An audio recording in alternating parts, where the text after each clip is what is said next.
Hi, my name's Andrew Gordon from Action Business, and what we're going to do is talk about employee engagement. We'll cover what's in it for you as an owner or director, what's in it for the line managers within the organisation, and for the employees, what's in it for the customers and other stakeholders, and how do we go about it. So what are some next steps?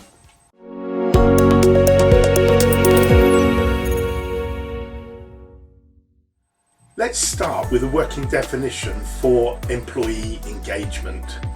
An engaged organisation tends to have a clear purpose, tends to make more profit, have lower staff turnover rates, tend to be more innovative, deliver better quality, easier to manage and grow, and probably most importantly, they're better places to work for the owners, managers and staff. So if we create this engaging environment and have engaged employees, what do engaged employees look like? Well, typically they're in tune with the organisation's purpose. They care more, they perform more strongly, work constructively as a team, understand their roles and the roles of people around them, leading to provision of better service, less conflict, and they get more of what they want from work. We all go to work for different reasons, we all have different requirements, and this is about helping people to get what they want whilst fitting within the company culture. So how does this affect owners and directors? Well, the approach I recommend is to have a structured framework for success.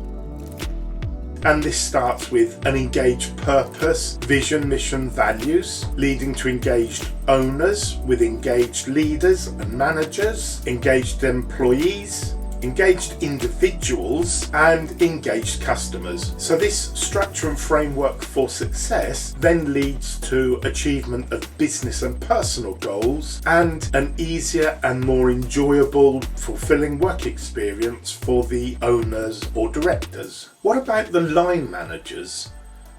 What does employee engagement mean for them? Well, because there's a shared purpose, this helps lead to clarity. It leads to agreement, teamwork, innovation, cooperation, flexibility and better productivity around the organisation. And this means that line managers have an easier and more enjoyable, fulfilling work experience. And for the employees, because there's clarity of role, it's easier for them to work the job around their needs. Now, modern motivation ideas, and taking Dan Pink as an example, talk around people looking for purpose, mastery and autonomy to enable them to feel fulfilled at work. Another approach that you may have come across is from the Gallup 12. There's 12 questions to be addressed. Just by way of example, one is, do you know what's expected of you at work? Another one is, do you have all the materials and equipment to do your work properly? At work, do you have the opportunity to do what you do best every day? And so on. 12 in total. If you want more information, contact me and I can help you with that. But fundamentally, it's about employees getting more of what they want from work. What about the customers and stakeholders? Well, Richard Branson once famously said, clients do not come first, employees come first. And he said, if you take care of your employees, they'll take care of your business. So put simply, the key to engaging your customers is to engage your workforce. An engaged employee is more than just a happy employee though. There's a lot more to it and we can discuss that in the future. Other people have said similar things. Bill Marriott from Marriott International, the Hotel and Resorts Group, has said similar, and I'm sure you've heard quotes from other people.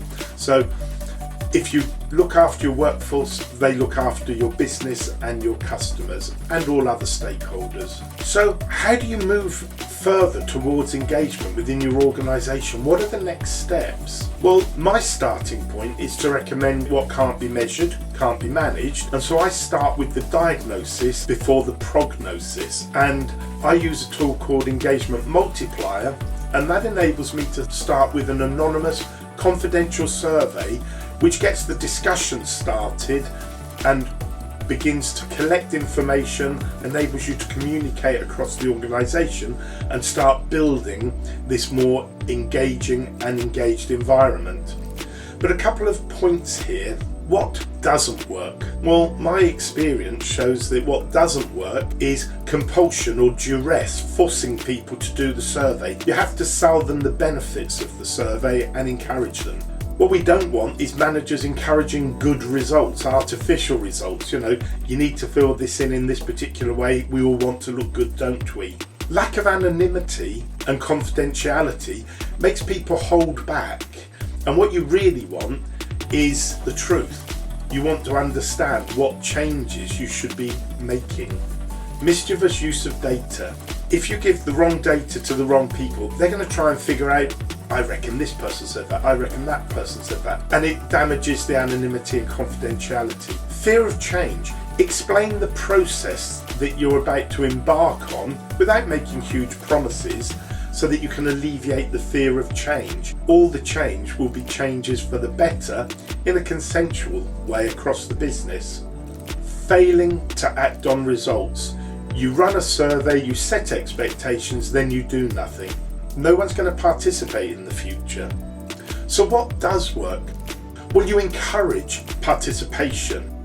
Top-down approach, encouraging people to understand the benefits for them as individuals, so that they give it their best shot and give the best information. Be able to assure them of genuine anonymity and confidentiality so that you get the truth. Ignorance is not a great strategy when building a business. You want good analysis of the results, so a tool that helps you to analyse the feedback you get.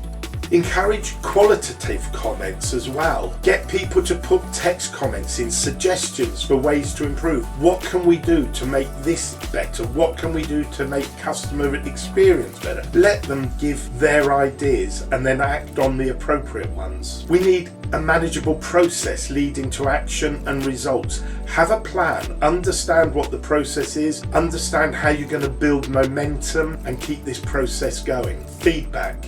You have to give people feedback. The other side of failing to act on results is not giving feedback, not taking action. Tell people what you've learned, set up focus groups, involve people from across different parts of the business, different levels in the business, focus groups who are going to work on the areas for business improvement. Make sure you take action. And finally, training and support for leaders and managers. This is a journey that the whole organisation's going on, and you need to have a top-down approach in terms of understanding and driving the process, and a bottom-up approach where you're involving staff, getting them to take action, to give feedback, so that you are all working together to improve the environment and make it more engaging for all of you that are involved. So what you can do is measure where you are at the moment. So assess the current situation and the perceptions within the business, plan your approach, data collection and feedback steps,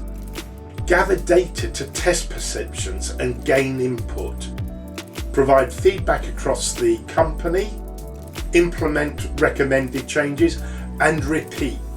It's like a flywheel.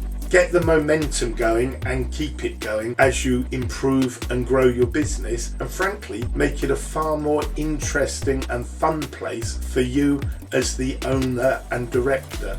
So if you want to engage your team to grow your business, and if you want to create a great place to work, I can help you do that to start measuring and communicating. And I suggest that a good starting point is a free trial using Engagement Multiplier, a 30-day program, fully supported, no risk, just a bit of investment of time and effort from you. I hope you found this useful, but the most important thing is take action. Otherwise, this is just information. I hope that I'm able to work with you and help you on your journey in the future. Once again, Andrew Gordon from Action Business.